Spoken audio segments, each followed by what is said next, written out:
ऐसा समझें, मैं उन लोगों तक की बात करता हूँ जिनका ऐसा लगता है कि अब मुझे कोई नहीं बचा सकता।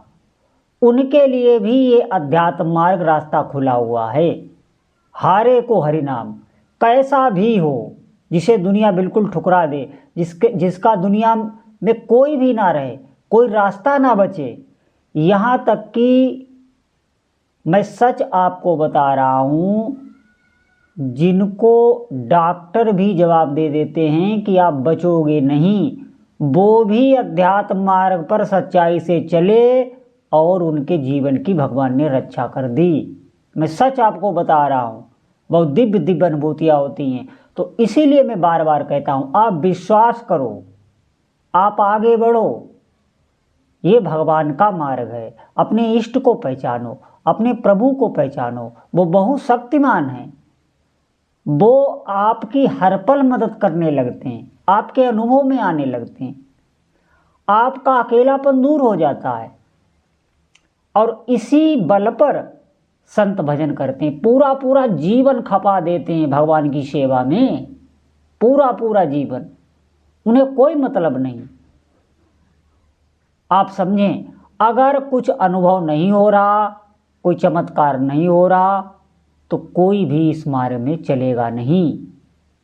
मैं आज आपको खोल के इसलिए बता रहा हूँ कि आपकी बुद्धि में ये जो हमारी बुद्धि अविश्वास क्यों करती है, अश्रद्धा क्यों करती है, क्योंकि एक तो हमारा भजन नहीं है। भजन से बुद्धि निर्मल होती है। निर्मल बुद्धि में जो अदृश्य शक्तियाँ हैं, जो दैवी शक्तियाँ हैं, वो दिखने लग जाती हैं, उनका प्रभाव समझ में आने लगता है, इस संसार का सत्य उजागर होने लगता है। हमारी बात मानिए आप, ये निर्मल जब अंतःकरण होता है, वो होता है भजन से।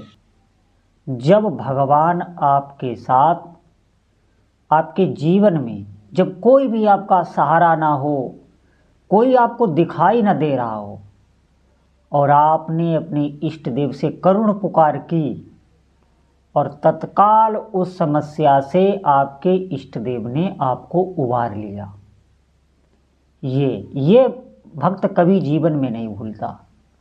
ये जो उसके इष्ट देव कृपा करते हैं, उस भक्त पर करुणा करते हैं ऐसे समय जब उसका कोई सहारा नहीं, बस यहीं से भक्त का विश्वास बढ़ता है। ध्यान रखना साधक, और ऐसा होता है, आपके साथ भी ऐसा होगा, बस आप उनसे जुड़िए। मैंने कहा ना, कोई भी माध्यम ना हो, कलयुग में बहुत अच्छा उपाय है, डोरी को पकड़ लो, पतंग आ जाएगी। आप नाम पकड़ लो, ये संबंध आपका दृढ़ होता चला जाएगा। नाम लेते ही प्रभु का हृदय गदगद हो जाता है, बोल निकलता ही नहीं, सच मानिए। और अंदर एक बहुत अच्छी उमंग होती है कि ये रोना मुझे बार बार आए, फिर मेरे आंखों में आंसू आए, फिर मेरे प्रभु के प्रति आंसू गिरें, फिर वो भावना बने जो बनी थी।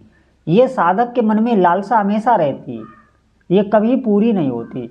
उस समय बहुत उत्साह होता है, उस समय बहुत आनंद होता है भीतर से, और हृदय बिल्कुल शांत हो जाता है। हृदय की सारी मांगें, जितनी भी कामनाएं होती हैं ना, जो भी चिंताएं होती हैं, वो बिल्कुल सब एकदम शांत हो जाती हैं।